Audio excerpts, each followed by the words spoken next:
तो टीएमसी ने अपने विधायक को सस्पेंड कर दिया है। अब सवाल है कि क्या 6 दिसंबर को पश्चिम बंगाल में नई बाबरी की नींव डल जाएगी? क्या पश्चिम बंगाल में कुछ बड़ा होने वाला है? क्या ममता बनर्जी हुमायूं पर सख्ती करेंगी, पार्टी से निष्कासित करेंगी, या वोट बैंक के लिए चुप्पी साधे रहेंगी? इसी पर होगी बड़ी बहस, लेकिन शुरुआत इस रिपोर्ट से। If the communal passions are whipped up, one protects of the other. The state will not, the government, the state, the constitution will not remain idle as a mute spectator.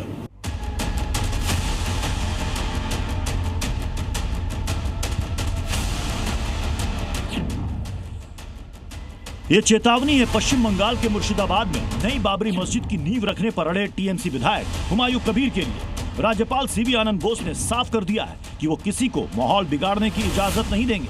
लेकिन राज्यपाल की चेतावनी को नजरअंदाज करते हुए हुमायूं कबीर ने भी ऐलान कर दिया है कि वो 6 दिसंबर को नई बाबरी की नींव किसी भी हाल में रखेंगे। मैं तैयार हूँ। हाँ। किसी सिलसिला में कुछ कोई मेरा खिलाफ कार्रवाई होगी, मैं तैयार हूँ उनको जाने के लिए, अरेस्ट होने के लिए मैं तैयार हूँ। हुमायूं कबीर ने तो यहाँ तक कह दिया है कि अगर प्रशासन ने इजाजत नहीं दी तो 6 दिसंबर के दिन हाईवे पर मुस्लिमों का कब्जा होगा। हुमायूं की इस धमकी के बाद हिंदू संगठन भी आक्रोशित हैं। हिंदू संगठनों का कहना है कि नई बाबरी की नींव रखी गई तो खोद दी जाएगी। देश में आग पैदा करना चाहते हैं, ये हिंदू मुस्लिम राइट कराना चाहते हैं।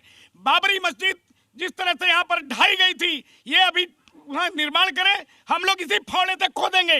इनको कैसे खोदेंगे खोदेंगे, पूरी मारेंगे ऐसे, इस तरह खोद करके पूरी विश्व हिंदू रक्षा परिषद के सभी साथी जाएंगे और निश्चित रूप से तोड़ने का काम करेंगे। इन सब के बीच बंगाल की सीएम ममता बनर्जी ने अब तक पूरे मामले पर चुप्पी साधे रखी है। सवाल है कि ममता बनर्जी ने अब तक धार्मिक भावनाएं भड़काने वाले हुमायूं कबीर पर कार्रवाई क्यों नहीं की है? क्या वोट बैंक को साधने के लिए वो कानून व्यवस्था के मामले में समझौता कर रही हैं? क्या हुमायूं कबीर असली चेहरा नहीं है, चुनावी मोहरा है? और सबसे बड़ा सवाल कि क्या 6 दिसंबर को बंगाल में कुछ बड़ा होने वाला है? इसी पर करेंगे बड़ी बहस। आप देखते रहिए जी न्यूज। जल्दी से अपने मेहमानों से आपको मिलवा देते हैं। हमारे साथ प्रोफेसर कपिल कुमार जुड़ चुके हैं, राजनीतिक विश्लेषक हैं। आचार्य विक्रमादित्य धर्मगुरु हैं। नाजिम खान मुस्लिम स्कॉलर हैं। सैयद जवाद राजनीतिक विश्लेषक हैं। बादल देवनाथ हमारे साथ जुड़ चुके हैं, राजनीतिक विश्लेषक हैं। बादल दा, क्या ये हुमायूं कबीर चेहरा है या मोहरा है? वो तो आपने तो समझ लिया। क्या है आप ही बताइए ना। आप बंगाल से आते हैं, टीएमसी की राजनीति को अच्छी तरीके से समझते हैं, आप ही बता दीजिए क्या है वो। 10 साल भी बोल रहा हूं हर नेशनल चैनल में। सर, आपका जो सवाल है उस सवाल के अंदर ही आंसर है। मतलब क्या, मैं 10 दिन से मैं आपका चैनल पे, आपका प्रोग्राम में भी, जीन्स का प्रोग्राम, हर नेशनल चैनल का प्रोग्राम में मैंने बताया, ये हुमायूं कबीर हमारे साथ नहीं है। बार बार मैंने बोला, वो पहले 1 साल पहले, 6 महीना पहले बार बार बोला मैं अलग से दल बनाऊंगा, अलग से दल बनाऊंगा। और वो जो आप बार बार डिबेट में बोल रहे हैं ना, कुछ लोग जो नहीं, आप कह रहे हैं कि हमारे साथ नहीं है, टीएमसी के साथ नहीं है, तो फिर उनके खिलाफ तो एफआईआर दर्ज है, पुलिस एक्शन क्यों नहीं ले रही है? आपने पार्टी से सस्पेंड कर दिया, गिरफ्तारी क्यों नहीं हो रही है? सर थोड़ा धीरज रखिए जी। इसका नाम ममता बनर्जी है। धीरे धीरे, आहिस्ता आहिस्ता, और ये जो बंगाल में, ये जो मतलब 6 दिसंबर का इंतजार कर रही है क्या ममता बनर्जी? सुनिए ना सर, ये जो दंगा लगाने का जो कोशिश, और बंगाल में सबसे बड़ा जो बात है, सभी धर्मों को लेकर चल रहा, आज से हजारों साल से सभी धर्मों का सम्मान करना, हिंदू मुसलमान क्रिश्चियन ईसाई सब, और ममता दीदी का 94 ममता बनर्जी कुछ बोल क्यों नहीं रही है? बादल दा, मुझे एक बात बताइएगा, ममता बनर्जी कुछ बोल क्यों नहीं रही है? वैसे तो जय श्री राम के नारे पर वो हिंदूवादी संगठन को घेरती हैं, खुलकर कहती हैं, वो बोल क्यों नहीं रहे इस बार? वो मौन क्यों है? सर रिक्वेस्ट प्लीज सर, और 10 सेकंड टाइम दीजिए, प्लीज रिक्वेस्ट करूंगा। ये जो AIMIM है ना, हाँ, हर राज्य में जा रहा है, कटुआ का काम कर रहा है, वोट कटुआ का काम कर रहा है। अरे साहब, वो AIMIM के विधायक नहीं है, टीएमसी के विधायक हैं। कपिल सर, ये क्या चेहरा है या मोहरा है? ममता बनर्जी पार्टी से सस्पेंड कर रही है, लेकिन एफआईआर के बावजूद गिरफ्तारी नहीं हो रही है। ममता बनर्जी का एक स्टेटमेंट नहीं आ रहा है। कपिल सर, भाजपा जो देखिए, कर रहा है, इन्हें चुप ये कराएं तो मैं गलत बोलूं। बात है। एक सेकंड बादल दा फिर जवाब दीजिएगा। हो गया सवाल आपसे, जवाब दे रहे हैं अभी। कपिल सर से सवाल है मेरा। कपिल सर देखिए, सबसे पहली बात तो कर रहा है हुमायूं कबीर को लेके मुस्लिम लोग इनका अलग करो, ममता माइक बंद दीदी करवाइए भाई। ममता दीदी नहीं हारेगी। देखिए, ठीक सबसे है पहली बादल दा, बात मैं तो आऊंगा दोबारा आपके पास। हाँ कपिल सर बोले। सबसे पहली बात तो मैं ये कहना चाहता हूं कि ये कहना कि माहौल बिगाड़ने नहीं दिया जाएगा और अरेस्ट किया जाएगा, माहौल तो उसने बिगाड़ दिया है। इस मानसिकता का व्यक्ति जो सऊदी अरेबिया से इसको नींव रखवाता है, तो हमास वालों को भी बुला रहा है, लश्कर वालों को भी बुला रहा है, एसआई वालों को भी बुला रहा है।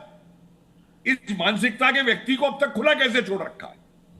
पहली बात, ये मेरा सवाल है टीएमसी से। दूसरी बात मैं पूछना चाहता हूं, सवाल मत कीजिए सर। अरे चुप रहिए साहब, आप बीच में मत बोलिए, बीच में मत बोलिए, आप दूसरों को बोलने दीजिए। तुम्हारे बाप की चैनल नहीं है ये, तुम भी चिल्लाओगे यहाँ पे। वो मोदी जो चुप कराइए, जेपी नड्डा भाजपा क्यों चुप कराइए साथी को? इसमें जवाब नहीं है मेरी बात का, तो हल्ला मचाता है। बादल दा अपनी बारी में बोले, अपनी बारी में बोले प्लीज, अपनी बारी में बोले। चुप करवाइए इसको। दूसरी बात सुनिए, दूसरी बात सुनिए। अरे चुप कर, चिल्लाने वाले बेवकूफ आदमी।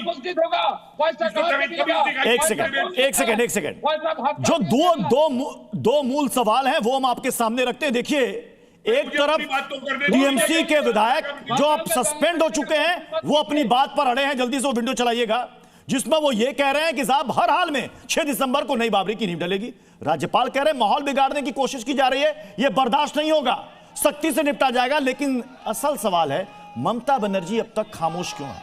अब तक एक स्टेटमेंट ममता बनर्जी की तरफ से क्यों नहीं सामने आ रहा है? उनके विधायक के खिलाफ वहां के जमीन मालिकों ने पुलिस से शिकायत भी की लेकिन एक्शन नहीं हुआ। इस चुप्पी का आखिर क्या मतलब है? नाजिम भाई, आपको समझ में आ रहा है चुप्पी का मतलब?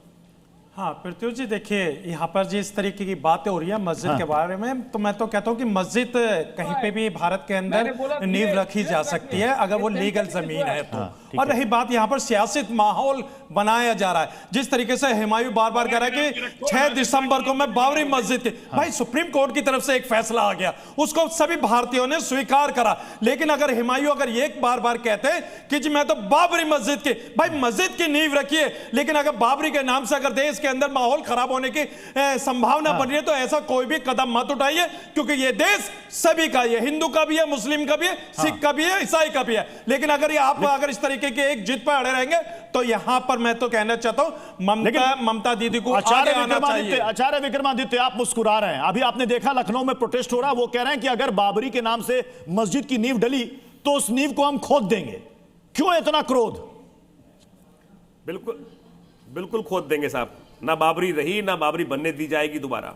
इस बात को साफ साफ पूरा देश, पूरे तमाम जिहादी सोच जो है ना वो सोच ले। और जिन लोगों को हवा दी जा रही है, जो राजनीति खेली, गंदी राजनीति खेली जा, राजनीति नहीं अधर्मिक राजनीति खेली जा रही है, अधर्म की राजनीति खेली जा रही है, ममता बनर्जी इसके पीछे है सारी तरह से। अरे क्यों नहीं अरेस्ट किया? नासुर बनने क्यों दिया? जिस दिन पहली बार बोला था सस्पेंड किया था उसी दिन आज सस्पेंड कर रहे हो? 10 दिन सो रहे थे क्या? ये बादल देवनाथ जी लगातार आ रहे थे, लगातार डिमांड कर रहे थे अरेस्ट करो, अंदर डालो, क्यों खुला छोड़ रखा है? अरे जो आदमी पागल हो जाता है, आप कह रहे हो सस्पेंड हो गया, दिमाग खराब हो गया है, अंदर करो। सही जवाब, सही जवाब। अंदर क्यों नहीं कर रहे? ये जो सस्पेंशन अब हो रहा है ये पहले नहीं हो जाना चाहिए था, और अगर उनके खिलाफ मामला दर्ज है तो एक्शन लेने में इतनी देर क्यों हो रही है? क्या कहीं ममता बनर्जी फंस गई हैं कि करें तो क्या करें, या फिर जो सवाल उठ रहा है कि चेहरा या मोहरा है? जी सभी को मेरा जय हिंद, जय संविधान। देखिए प्रत्युष भाई, मैंने आपके चैनल पे कई बार इस चीज़ को कहा कि विधानसभा के चुनाव होने जा रहे हैं और ध्रुवीकरण की राजनीति से ममता बनर्जी को भी फायदा होता है और भाजपा को भी फायदा होता है। और भाजपा के साथ उनका पहले भी जो है वो संबंध रहा हुआ है, सरकारें साथ में चलाई हैं, तो वो जानती हैं। आप बड़ी बात कह रहे हैं, तो इस बाबरी को हवा कौन दे रहा है बंगाल में? नहीं, बंगाल में तो ध्रुवीकरण की राजनीति को हवा जानबूझ करके दी जा रही है। और मौन समर्थन है, मौन समर्थन ऐसे लोग जो धर्म की राजनीति करते हैं। अब हुमायूं कबीर जैसे लोग चाहते हैं कि मुसलमानों के लीडर हो जाएंगे, तो यकीन मानिए कभी नहीं बन पाएंगे, क्योंकि हिंदुस्तान की आवाम किसी भी सांप्रदायिक राजनीति को पसंद नहीं करती है, चाहे भारतीय जनता पार्टी करे, चाहे टीएमसी करे, चाहे और लोग करे। ये सेकुलर मुल्क है, संवैधानिक मुल्क है। संविधान के अंदर जो हमारी, देखिए मस्जिद बनाने से किसी को कोई एतराज और दिक्कत नहीं है। क्या आपके मुताबिक बाबरी के नाम से मस्जिद बननी चाहिए? नहीं, देखिए अब बाबरी नाम कोई असंवैधानिक अगर है तो बिल्कुल नहीं बननी चाहिए। अगर संविधान के दायरे के अंदर रह करके, आपकी राय क्या है? मेरी राय ये, अगर वो संवैधानिक तौर पर काम कर रहे हैं बिल्कुल नहीं बन सकती भाई। तो आपत्ति किस बात की है? क्या संविधान के अंदर बाबर नाम रखना या बाबरी नाम रखना असंवैधानिक हो गया? नहीं, आप कौन होते हैं? आप कौन होते हैं डिसाइड करने वाले? नहीं बनेगी, बनेगी। देखिए, मैं राजनीति को जानता हूं, मैं राजनीति को समझता हूं। राजनीति के अंदर धर्म की राजनीति नहीं होना चाहिए। 1989 से लेकर के आज तक कपिल सर,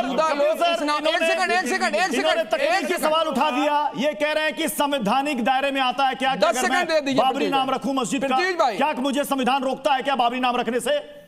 कपिल सर, देखिए, सबसे पहली बात, ये जो कह रहे हैं ना राजनीति हो रही है, हाँ, माफ कीजिए, राजनीति से बहुत बड़ी बात हो रही है। ये वो मानसिकता है जो अल-कायदा और उसकी गजवा हिंद की मानसिकता यहां पे की जा रही है। और दूसरी बात समझ लीजिए कि ममता बनर्जी को अकल कब आएगी? मैंने बार बार ये कहा है कि ऐसी कट्टर मानसिकता वाले जो लोग हैं वो मुस्लिम संप्रदाय को भी ज्यादा वारवर्दी के चले, चुप कर। ये लोग मुसलमान संप्रदाय को भी नुकसान पहुंचाते हैं क्योंकि इनका मुसलमानों से कोई प्रेम नहीं है। इनको अपना एजेंडा चलाना है। 10 सेकंड एक रिस्पॉन्ड कर लो। चुप कराओ, वारवर्दी के समय इजाजत दे रहा है, समय इजाजत दे रहा है। इस बहस को यहीं पर समाप्त करना पड़ेगा। बहुत बहुत शुक्रिया।